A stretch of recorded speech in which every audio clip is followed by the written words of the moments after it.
और आजकल plastic surgery ने इतनी तरक्की कर ली है अलॉन्ग विद ऑर्थोपेडिक सर्जरी कि हम पेशेंट को एक फंक्शनिंग वर्केबल हैंड या पैर दे सकते हैं। One of the real emergency जिसमें आपको इमीडिएटली डिसाइड करके पेशेंट को ओटी में शिफ्ट करना होता है। यदि आप सर्जरी को 5-6 घंटे के अंदर स्टार्ट नहीं कर पाते तो हाथ या पैर जहां भी इंजरी हुई है, patient will land up in amputation. तो डॉक्टर साहब, इसमें आपको कितना टाइम लगता है अगर बोथ बोन फ्रैक्चर्स हैं, फोर आर्म लेवल पे एम्पुटेशन है या आर्म लेवल पे एम्पुटेशन है, बिकॉज ये सर्जरीज फटाफट होती हैं। Hi friends, I am doctor Aditya Agarwal, vice chairman of the department of plastic aesthetic reconstructive surgery at Medanta, the Medicity, Gurgaon. Today we will be talking about trauma patients, how we manage them, and how we use multidisciplinary approach to handle these patients much better than otherwise they would be.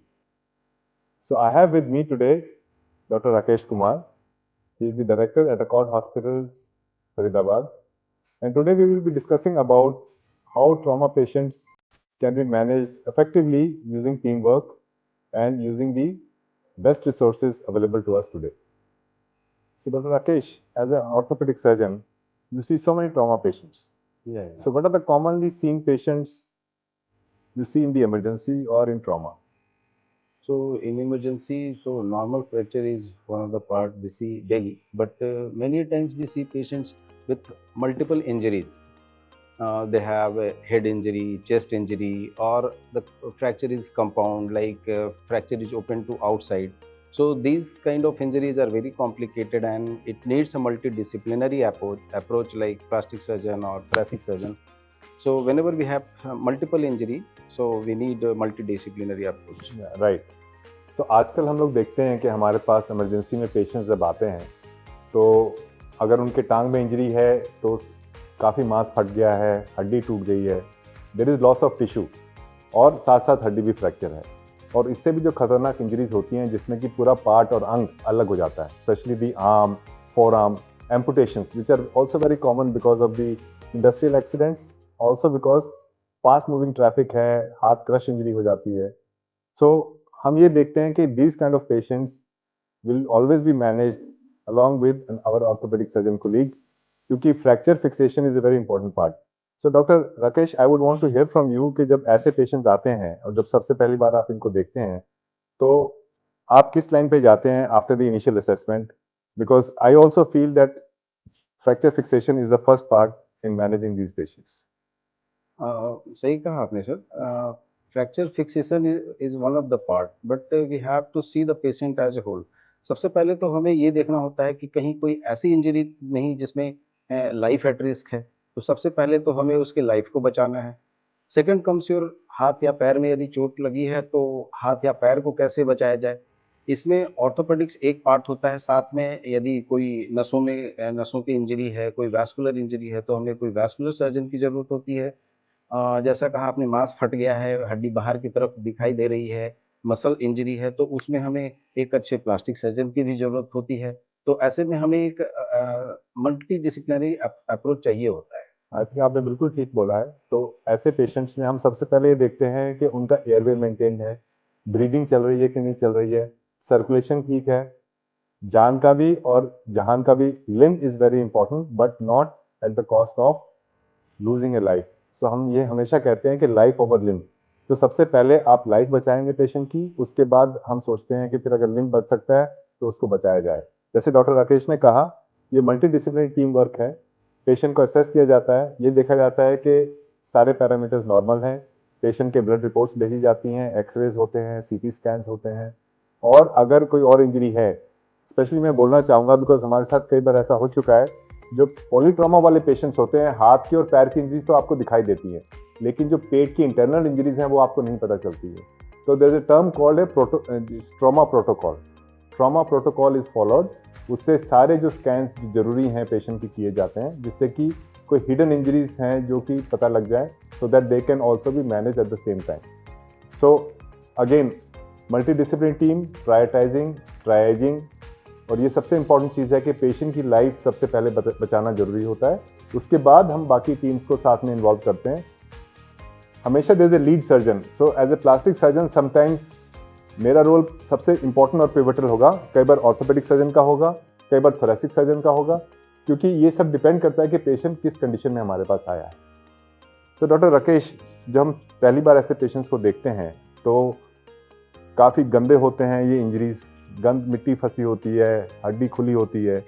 तो हमने ये देखा है कि जब हम debridement करते हैं तो काफ़ी सारा मांस और निकल जाता है, और साथ साथ you as an orthopaedic surgeon आप उसको फिक्स करते हैं। तो जो हड्डी को फिक्स करने की क्या क्या टेक्निक्स हैं आजकल और क्या एडवांसेस हुई हैं over the last few years?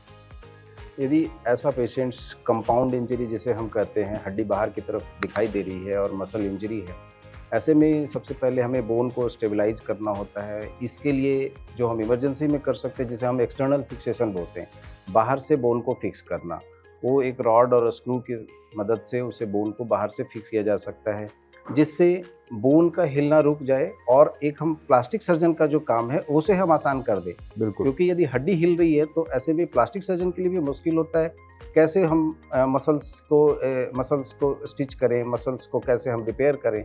तो यदि बोन का फिक्सेशन हम फिक्सेटर या एक्सटर्नल फिक्सेटर जिसे कहते हैं उसे कर दें इमीडिएटली, तो एक प्लास्टिक सर्जरी का काम आसान हो जाता है।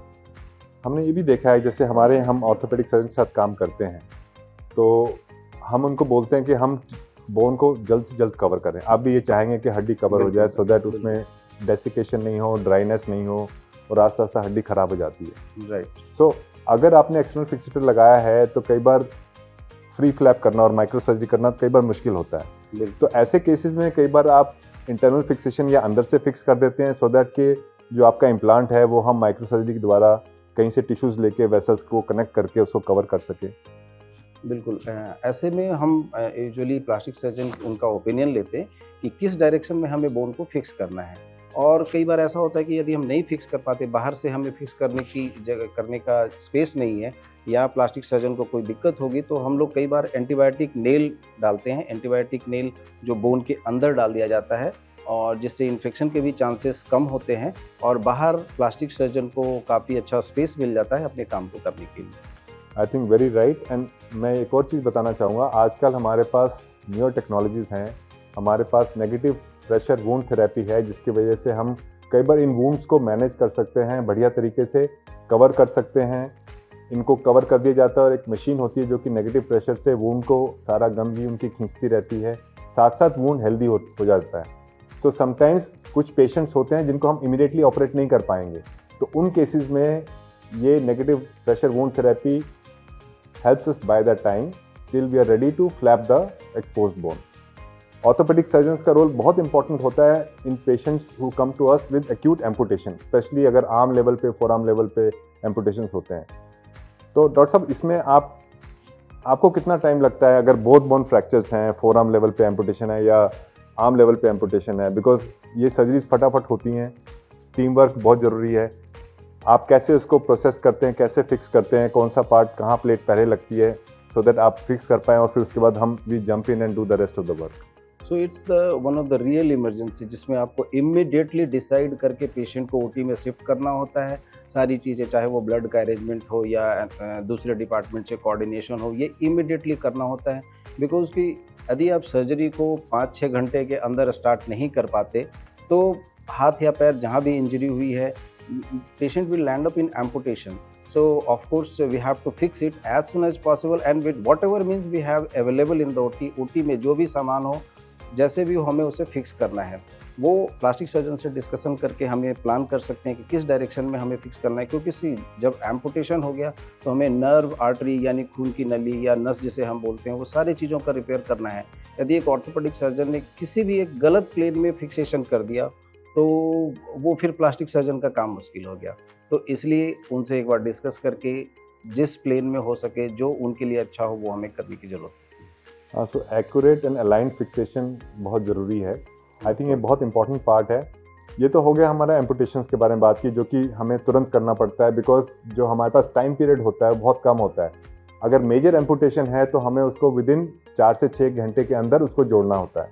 सो हम कई बार अपने ऑर्थोपेडिक सर्जन को कहते हैं कि डॉक्टर साहब आपके पास आधा घंटा है, आप फिक्स कर दो, because it is very important कि आप उसमें सर्कुलेशन दोबारा से ले आएँ पार्ट। बिल्कुल राइट। और मैं आम जनता के लिए एक और चीज़ बताना चाहूँगा कि कोई भी कटा हुआ पार्ट अगर है, कभी आपके साथ कुछ हादसा हुआ है या आपके किसी नोन के साथ, या कभी आप देखते हैं कि कोई अंग कट गया है, तो सबसे इम्पोर्टेंट चीज़ है कि उसको आप मिट्टी से हटा के उसको क्लीन पानी से एक बार धो दें, क्लीन कपड़े में लपेट लें।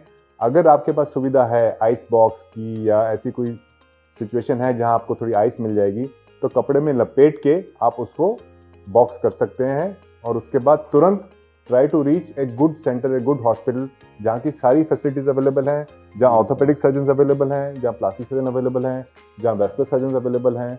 तो ये बहुत इंपॉर्टेंट पार्ट है।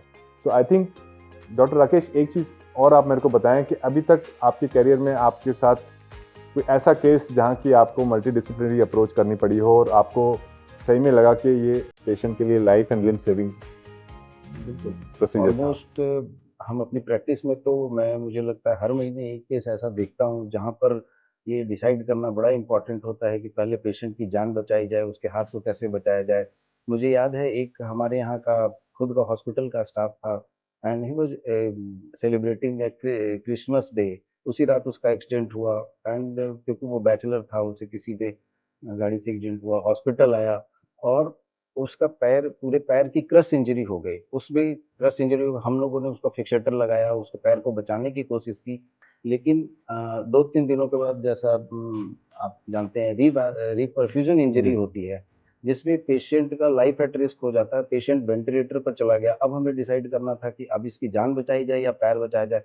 Ultimately sadly he land up in amputation, but उसके बाद भी पेशेंट काफ़ी दिन वेंटिलेटर पर रहा और बाद में जब पैर को हटाया गया उसके बाद हमें उस घाव को कवर करने के लिए प्लास्टिक सर्जरी की ज़रूरत थी और ऐसे में 2 या 3 बार शायद उसकी प्लास्टिक सर्जरी करनी पड़ी। फाइनली उसके लाइफ को एटलीस्ट बचाया जा सका because of the plastic surgeon only. So as a orthopaedic surgeon हम लोगों ने इनिशियल स्टार्ट किया और कोशिश की उसको बचाने की, लेकिन उसके लाइफ को वापस डे टू डे एक्टिविटी में लाने के लिए प्लास्टिक सर्जन की हमें मदद लेनी पड़ी। सो आई थिंक ये डॉक्टर राकेश जो बोल रहे हैं ये बिल्कुल इम्पोर्टेंट बात है, because it's a team work. It is not just about a plastic surgery और एन ऑर्थोपेडिक सर्जन। सो हमें अपनी ईगो साइड में रख के we have to work for the patient. Patient के हित में क्या है वो सोच के काम करना चाहिए। और डॉक्टर राकेश ने एक इम्पॉर्टेंट चीज़ की बताई है कि कई बार आप लिम्ब बचाने की कोशिश करते हैं, बट अगर उसको बचाने की कोशिश में पेशेंट को लाइफ को रिस्क होता है तो समटाइम्स वो पार्ट आपको हटाना पड़ता है, बिकॉज वो पार्ट इतना गल गया होता है कि उससे जहर जो है शरीर में फैलता है, जिसकी वजह से patient can lose his life, his और हर लाइफ। सो आई थिंक ये बहुत इंपॉर्टेंट पॉइंट है। ऑल्दो हम हमेशा कोशिश करते हैं कि लिम्ब बचाया जाए, but not at the cost of losing the patients life. अगर उसकी लाइफ ही नहीं रहेगी तो लिम्ब बचा के हम क्या करेंगे।